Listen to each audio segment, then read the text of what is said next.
Hey there, welcome to the Agents of Revival podcast. If you're ready to be healed and take full accountability of your life by evolving into your best self, then this is the podcast for you. I am your host, Andrea Griffin Rogers, and I'll share with you winning steps as well as personal tips and anecdotes on how to go from brokenness to wholeness and from scattered pieces to inner peace. So come on in and join me on this healing journey, and let's become whole together. Enjoy it. Hey, what's up, guys? How are you today? Let's get into this message, y'all. I hope that you are doing good today. I hope that you are feeling in good health. And I hope you're taking care of yourself. Yeah. So it's interesting that it is the time of year where we get excited about spring. And it made me think of this title, Storms Produce Thunder, Rain Produces Fruit. And I know you may think, well, rain produces harvest. Well, hear me out. Yes, rain produces harvest. But in that harvest, you still have to receive the fruit that comes. And with that harvest comes work. The apples may be ripe for the picking, but you still got to go pick them. Even if they fall down on the ground, you still got to go pick them up and put them in your basket, and then go, of course, wash them, clean them off, and then you can eat the fruit. But as long as it's just sitting there, nothing happens of it. Same thing with the storms in our life. You know, storms and challenges come in our lives, and you may feel like, you never will survive the storm. And some people, when it comes to nature storms, you may think that you won't survive because it may come through so tumultuously, like a hurricane or a tsunami or tornado or even an earthquake, something that's just so groundbreaking, so earth shattering that you feel like, are we ever going to get out of this? Are we ever going to see hope? Are we ever going to, is the ground going to ever stop shaking? And then you realize it does. And one thing that I can say that I have seen and experienced to some extent in my life is that when storms come, whether that's natural or supernatural, when storms come in our life, though they may shake up and tear up and destroy some things, what happens on the other side of it is beautiful. Now, yes, when you're looking at the devastation of the storm, it don't look beautiful. It look like, wow, this is going to be a lot of work because you got to rebuild. But what happens after you start rebuilding is you're able to build something that not only can withstand the test of time because you've learned some things from the last storm, but you also are able to rebuild something even more beautiful than what once stood there. When we look at certain areas in the world, especially in the country of America, that have went through some devastating storms, what comes after the storm is something beautiful. It doesn't make sense. Now, yeah, the city or people, townspeople, whatever, may have had to rebuild some things, but then when they're done rebuilding, by golly, it's so beautiful. And it doesn't even look like a storm happened. Even the way the sun shines down on the havoc that the storm wrecked can still sometimes be so beautiful. And you'll be looking up at the sky like, how is it such a pristine, beautiful sky after what was just thunder and horrible torrential rain clouds? And then I'm looking around the devastation around me. But yet there will be this bright sense of hope in your heart that you can start again. That things can get better for you. That you don't have to stay here anymore. That what seems like you were once stuck, this shaking up in your life came to allow you to develop a new ground. Some things shifted around. Yeah. Some things got devastated. Yeah. You took a blow or a hit. Yeah. But what's it going to produce afterwards? Because that's where the fruit is. That's where the harvest is. I use practical examples for spiritual principles. So what I mean by that spiritually, I mean that when you go through in your life a shaking, a stirring, a storm that produced such thunder, such loud booms and bright lightning that you felt like, is it ever going to end? Is it ever going to cease? I know I've been there. I've been there. I've been in the dead of the storm thinking, is this ever going to stop? And you know what happened? The storm per se didn't really stop immediately just because I wanted it to stop. But what helped shift the storm was when I took my eyes off of the storm and I put my eyes on Jesus, who is the Alpha and Omega, the beginning and the end, the author and the finisher of our faith. When I did that, he then spoke to the storm. And I suddenly saw the waters be still around me. I suddenly saw things begin to shift in my favor. I suddenly saw that the thunder of the storm started to subside. And then it was soft drops of rain that came down. And the same rain that once produced this crazy storm in my life became a rain of blessings in my life.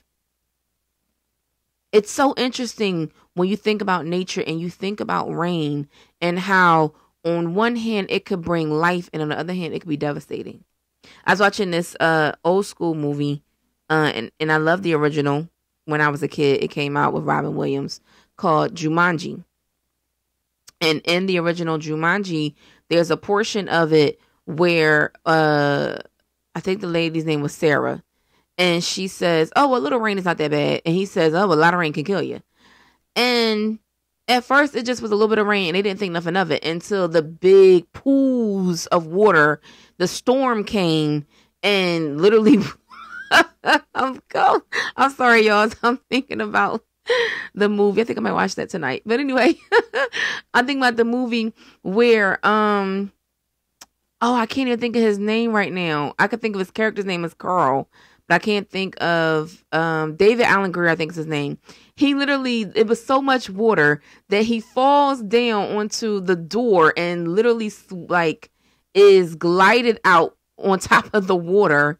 As he swims down the street, basically. It was just so funny. You got to see if you never saw the original Jumanji. Not the Jumanji with Kevin Hart. I'm talking about the original with Robin Williams and David Allen Greer. And it's one of my favorites. But what I saw, which was interesting, was, again, a lot of rain, as he said. And in certain countries that are listening to this, you probably experienced the rainy season. And a lot of rain can cause a lot of devastation. But then there's times where the right amount of rain can produce a harvest, can produce the best fruit, can allow the crops to grow exponentially. And it's so interesting how what seems devastating in one season became a blessing and a bountiful harvest in another season. So we got to take a look at our own storms in our life and realize that, what are they producing? Like, I learned in my life, instead of asking God, why is this happening to me, or how long it's going to be, the better question to ask is, what is this teaching me? What is it going to produce out of me? How am I growing through this storm? What am I learning through this process? Because ultimately, the rain is going to produce a harvest, but you got to get through the storm first. And so, yeah, the storm clouds are going to produce thunder. It's going to possibly produce lightning as well. There are going to be some things that are going to, have to be stirred up in your life. There's going to be some things that are going to have to be pushed aside and moved out of your way in your life. Some things that got to fall off, as I talked about before, in your life. But it's going to produce a better harvest for you in the long run. So we got to stop fighting the process in our life that God takes us through. Because part of that process is helping clear away the gunk and the muck that has been distorting our vision. You have a goal to reach. You have a purpose, a destiny in the earth, because God placed you here for a reason. So you have something to fulfill. But many times people can't see or even understand what their purpose is because their vision is so blurred by the problems in their life and the people that may also be clouding their judgment in their life. But when you choose to make the conscious decision to remove and stop fighting the process of change that's happening in your life, you're ultimately able to see what it's producing out of your life. And when you see that, you're able to be thankful because you recognize, wow, I had to go through this. I had to go through this change. I had to go through this process. I had to go through this journey. It was worth it. It's interesting because up until recently, I felt like I was the only person besides Joseph in the Bible. So I would say the only modern person that thanked God for what I've been through. And I've been through some terrible things, y'all. Terrible things that have been done to me. I mean, from sexual assault to rape to physical abuse to being robbed to job loss and opportunities to debilitating sickness and disease, fighting to stay alive, brief bout of homelessness. I mean, you name it, I've been through it. You know, rejection from friends, betrayal by family members. I mean, I've been through it. So much more. And what I learned through that process was I had to go through it. It was painful. Who wants to go through a Job wilderness season? I didn't. When God told me I was going to go through a Job wilderness season, I said, can we take a rain check on that? Speaking of rain, can we take a rain check? Jesus, can you choose somebody else? No, not Job. And if you don't know who Job is in the Bible, then go look up the book Job. It's pronounced Job, but it's spelled J-O-B, like job. Baby, go, if you want some reading, go read that. If you think the Bible's boring, go read that book. Okay, I promise you, it's juicy. It ain't boring. And I remember, like, when God told me back in 2014 that I was going to go through that season, I was like, no. You have blessed my life. It has been good thus far. I don't want to go through that test like that. But unfortunately, I can't stop God from doing what he want to do. And so I had to go through it. And it was devastating. It was a big blow. And in that time, I also had to deal with people that talked about me like a dirty dog. I mean, people that practically spit in my face. You talk about if I felt like a dead horse, they just kept beating me. I mean, just kept kicking me while I was down. It was hard. And I don't mean strangers. I mean people that I love and care about. That did not make my season, the burden I was going through at that time, any less lighter. But I am here today to tell you that those storms produce thunder, rain produces fruit, baby. I wouldn't be here with the Agents of Revival podcast and this entire business and ministry had I not went through that season. Because prior to that season, my career was going one way. And I was fine with my career going the way it was going. I was a wardrobe stylist assistant and a wardrobe stylist in New York City. And I did some wardrobe styling in Philadelphia as well, my hometown. So I was doing good. You know, had money in the bank, lived a nice cushy lifestyle. So I was doing good. I didn't want to go through a change. I didn't want to go through a storm. I didn't want to experience the shaking up in my life. But I stand here today saying to you that it was worth it. Yeah. You may say, how is it worth it to be raped? How is it worth it to be abused? How is it worth it to be neglected? How is it worth it to be homeless? How is it worth it to go through all that hardship and pain? One of the biggest things is because I recognize I already had empathy for people, but you get to a deeper level of empathy when you experience pain because you know what it's like to be hurt. I also understood that it's not personal, it's spiritual. The people that did harm to me, it's a demon in them they're dealing with. It's a spiritual battle in them they're dealing with. They can't face themselves. And so, as I talked about before, they transferred what was negative in them and tried to project it onto me. They hated my light. They hated my joy. They hated my happiness. They hated my smiling face. And so they did whatever they could do that they thought was going to squash out my light and my joy. But like the old school song baby said, this little light of mine, I'm going to let it shine. I realized, and they realized as well, that nothing that they threw at me could break me. that nothing that I went through can take away my joy, my happiness, my peace, my self-worth. It's in me. Now, was there moments where it felt a little shattered? Yeah. But I had to realize, well, where was I putting my worth in? Was it in a relationship? Was it in my finances? Was it in people? I had to take that power back and put it in myself and God. I had to believe in myself again. So yeah, it got a little shaky, just like storm waters on the ocean. It get a little shaky. But you realize that smooth sails does not produce a good sailor. In order to row your boat and get to the other side, you need the waves. You need the wind to carry you. And so sometimes you need things to happen in your life because they produce a wonderful, bountiful harvest that you have never possibly fathomed was going to come in your life. I heard Joyce Meyer say this recently as well, where she was like, everything I went through, and if you don't know who Joyce Meyer is, then Google it and you'll read her story.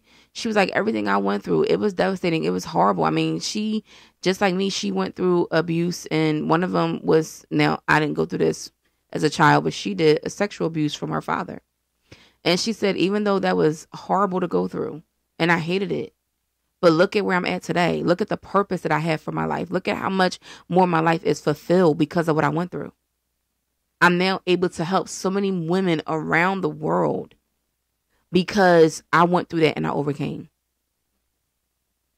What is it in your life that God is trying to get you to overcome, but you fighting it? Because it doesn't look like a blessing right now. Everything I've been through didn't look like a blessing. It looked like a curse. It looked like, God, you must hate me to put me through this. Just like Job felt. Like, God, if you ever read the book of Job, or if you go read it, you'll see, especially around that 16th chapter onward, Job was like me. Like, let me plead my case to you, God, okay? Because I don't understand what I did so bad that caused this to happen in my life. To cause you to turn your back on me like this, God. Like, I thought I was upstanding. God, you said I'm a righteous person. God, you said I have a pure heart. Like, I don't understand. How am I going through this if I embody your heart? I don't get it. And that's because one of the biggest things I will say really quickly, a lot of people think that the absence of friction, the absence of problems means that you're blessed. No, the Bible says that the righteous fall 7 times, but they get back up. But woe to the wicked who fall one time and it's the end. It's their demise. They never get back up. He also says that he causes his rain to fall on the just and the unjust. So it doesn't matter if you have a good day or a bad day. God is still good. Even Jesus said that in this world you will have many trials and sorrows and you will be persecuted for my name's sake. But take heart in me. That means believe in me and let your courage be in Jesus because I've overcome the world. And so when you choose to take your focus off your problems and put your focus on the one that can help you through the problems, then you realize the blessing in the problems. Basically, you realize the blessing in the storm. And that same storm that once was wreaking havoc in your life will one day be the same storm that will then be the rains that produce a blessing, a bountiful blessing in your life in this season, in this time. No plant grows without water. You need the water to grow. And so you have a seed in your heart that God is trying to produce out of you. But there are some storms that got to come into your life to shake it up a bit. But that same shake up with that seed is going to also be what is feeding the nutrients for that seed to grow. And in its season, in its time, you will see and reap the harvest from that seed. But it's all about not giving up hope. Keep your vision clear and focus on the Father because he will get you through. You may feel like you can't make it. Trust me, I thought and felt like there is no way that I can make it. I done been in this situation too long. It's been one bad thing after another, after another, after another. Baby, if you come and tell me one more bad thing, okay, I don't want to hear it. And yet, I will not take it back. I thank God that I went through that season. It was hard. It was challenging. It was crushing. I didn't see any good coming out of that season at that time.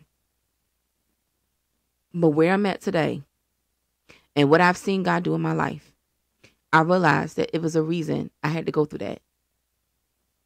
Like Joseph said in the book of Genesis, chapter 50, he says, the devil or you meant it for harm, but God meant it for good, so that I can be in a position to help thousands of people. Joseph recognized something that I recognized, that Job had to realize in his life, that Joyce Myers realized in her life, and I pray that you realize in your life, that you have to go through the storms and the challenges and the crushing season in your life in order to see the harvest that you want to see. It's all producing something out of you, and it's not going to be just for you. You're not going through this just for yourself. And I know you may feel like you want to be selfish, because you may feel like, well, I let them go through that. I shouldn't have to go through that. But God knows who can handle what. He knows who can handle what storm. So he don't place the same storms on everybody, because he know John Doe over there can't handle it, but Jane Doe can. Janet Lee can't handle it, but John Lee can. I mean, he knows who can handle what at what time. All of us have not been through the same things. But what you're going through right now, or have been through right now, can be a blessing to me and many others. You got to tell your story. You cannot allow what you've been through or are going through to silence you. Now, will there be a moment to choose your words and your battles carefully? Yeah, because especially when you're going through a question season, you just got to survive. Okay? Hear ye, hear me. If you're going through a question season right now, let me let you know, just survive it, baby. Okay? Survive the storm. As best you can, survive the storm and tough it out.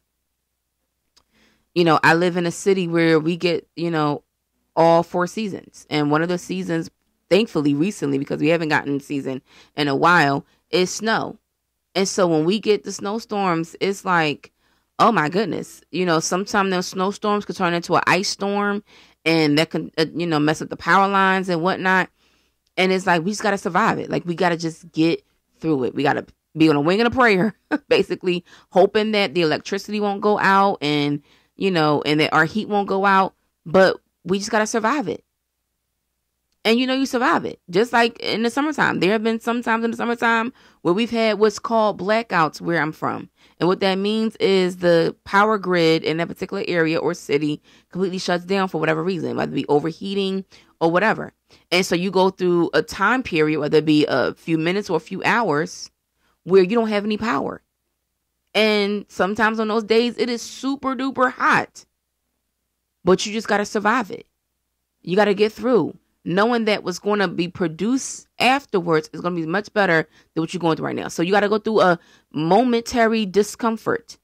But that discomfort is going to produce something better on the other side of the pain. So let this be your wake-up call and your encouragement. Don't get restless in the restless waters. Yes, it's a test, but it's meant to persevere and produce faith out of you. Let it do its work, because something beautiful is going to come out of it when you allow it to happen. Before we go, I want to leave you with this scripture. James chapter 1, starting at the 2nd verse. Reads as such: Dear brothers and sisters, when troubles of any kind come your way, consider it an opportunity for great joy. For you know that when your faith is tested, your endurance has a chance to grow. So let it grow. For when your endurance is fully developed, you will be perfect and complete, needing nothing. If you need wisdom, ask our generous God, and he will give it to you. He will not rebuke you for asking, but when you ask him, be sure that your faith is in God alone. Do not waver, for a person with divided loyalty is as unsettled as a wave of the sea that is blown and tossed by the wind. Such people should not expect to receive anything from the Lord. Their loyalty is divided between God and the world, and they are unstable in everything they do. Drop down to verse 12 with me. Actually, you know what? I'm going to continue on. Verse 9. Believers who are poor have something to boast about, for God has honored them. And those who are rich shall boast that God has humbled them.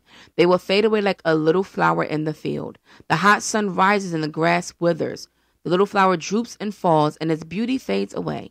In the same way, the rich will fade away with all of their achievements. God blesses those who patiently endure testing and temptation. Afterward, they will receive the crown of life that God has promised to those who love him. And remember, when you are being tempted, do not say, God is tempting me.